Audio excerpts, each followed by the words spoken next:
ყველას ხსვენია გამოთქმა. სიყვარულმა ასაკი არ იცის. მართლაც ისტორიაში მრავლად მოიძებნება შემთხვევები, როდესაც დიდი ასაკობრივი სხვაობის მიუხედავად მაინც ყალიბდებოდა რომანტიკული კავშირები. თუმცა ერთი ამბავი მაინც ძალიან გამორჩეულია. სასიყვარულო ურთიერთობა საფრანგეთის მეფე ანრი მეორესა და ფრანგ დიდებულ ქალს, დიანა დე პუატიეს შორის სცილდება ჩვეულებრივი რომანის ჩარჩოებს. ეს ურთიერთობა ერთდროულად იყო როგორც სიყვარულის, ისე აბსოლუტური ერთგულებისა და პოლიტიკის ნაზავი, რომელიც მეფის სიკვდილამდე გაგრძელდა. ანრი ვალუას ბედი ადრეულ ასაკშივე ძალიან დრამატულად გაიმთავრდა. იგი 7 წლის ასაკში ესპანეთში გააგზავნეს, რათა მძევლობაში საკუთარი მამა, საფრანგეთის მეფე ფრანსუა პირველი ჩაინაცვლებინა. ესპანელთა ტყვეობაში გატარებულმა წლებმა ანრის ძალიან მძიმე დაღი დაასვა. იგი მელანქოლიურ და ჩაკეტილ პიროვნებად ჩამოყალიბდა. ალბათ ამიტომ ესპანური ტყვეებიდან დაბრუნებულმა ანრიმ არაფრად მიიშნია 20 წლიანი ასაკობრივი სხვაობა. მას თავდავიწყებით შეუყვარდა დიანა დე პუატიე და მიეჯაჭვა მას. 1530-იან წლებში ჭაბუკ ანრისა და 35 წელს გადაცილებულ დიანას შორის სასიყვარულო რომანი გაიბა, რომელიც მე-4 საუკუნეზე მეტი ხნის განმავლობაში გაგრძელდა. საფრანგეთის ტახტის მემკვიდრესა და დიანა დე პუატიეს შორის ურთიერთობას ხელი ვერც ანრის დაქორწინებამ შეუშალა, იმის მიუხედავად, რომ ანრის მეუღლე სახელგანთქმული ეკატერინე მედიჩი იყო. 1547 წელს ანრი მეორე საფრანგეთის მეფე გახდა.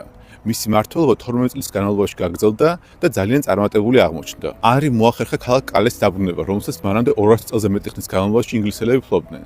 გარდა ამისა, სამეფო საზღვრები აღმოსავლეთითაც გააფართოვა. მეფობის პერიოდში საფრანგეთის პოზიციები ევროპაში კიდევ უფრო განმტკიცდა. ანრი მეორის ეფექტურ მმართველობაში საკუთარი წვლილი დიანა დე პუატიემაც შეიტანა. იგი არასდროს ყოფილა მხოლოდ მეფის საყვარელი. დიანა დე პუატიე მისი მეგობარი და მრჩეველიც იყო. გარდა ამისა, სარგებლობდა პოლიტიკური გავლენებითაც. ანრი მეორესა და დიანა დე პუატიეს სიყვარული დამალული არასდროს ყოფილა. მეფე მას უხვად და ყველას დასანახად ასაჩუქრებდა. თუმცა ყველაფერი ძალიან მოულოდნელად და ტრაგიკულად დასრულდა. ეს 1559 წელს მოხდა. მას შემდეგ, რაც ანრი მეორემ საფრანგეთის ძალიან ხელსაყრელი საზავო ხელშეკრულებები გააფორმა ინგლისთან და ესპანეთთან. იგი საკუთარი მმართველობის ზენიტში იმყოფებოდა. სწორედ ამ დროს პარიზში სარაიონო ტურნირი იმართებოდა, რომელშიც ანრი მეორეს მონაწილეობდა. მის მეტოქე კი მისსავე სამსახურში მყოფი, შოტლანდიელი გვარდიის კაპიტანი გავრიელ დე მონტგომერი იყო. ამ დაპირისპირებისას მეფემ სრულად შემთხვევით ფატალური ჭრილობა მიიღო.